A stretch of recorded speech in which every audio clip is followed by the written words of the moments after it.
Hi friends, இந்த வீடியோவில் நாம் சில திராவிட மொழிகளின் பழமையான இலக்கிய இலக்கணங்கள் என்னென்னு பார்க்கலாம்.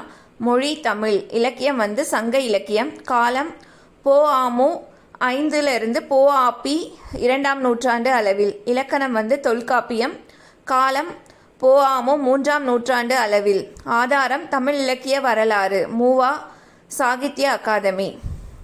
அடுத்தது கன்னடம் இலக்கியம் கவிராஜ மார்க்கம். காலம் பொ.ஆ.பி. 9ஆம் நூற்றாண்டு. இலக்கணம் கவிராஜ மார்க்கம். காலம் பொ.ஆ.பி. 9ஆம் நூற்றாண்டு.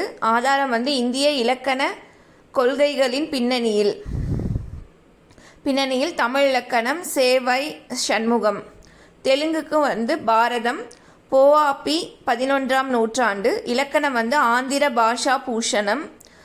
இது காலம் பொ.ஆ.பி. 12ஆம் நூற்றாண்டு. இதுக்கும் ஆதாரம் இந்திய இலக்கண கொள்கைகளின் பின்னணியில் தமிழ் இலக்கணம். சேவை சண்முகம். அடுத்தது மலையாளம் ராமசரித்தம் இலக்கியம் பொ.ஆ.பி. 12ஆம் நூற்றாண்டு. காலம் இலக்கணம் லீலா திலகம். காலம் பொ.ஆ.பி. 15ஆம் நூற்றாண்டு. ஆதாரம் மலையாள இலக்கிய வரலாறு. சாகித்ய அகாதமி. தேங்க்யூ.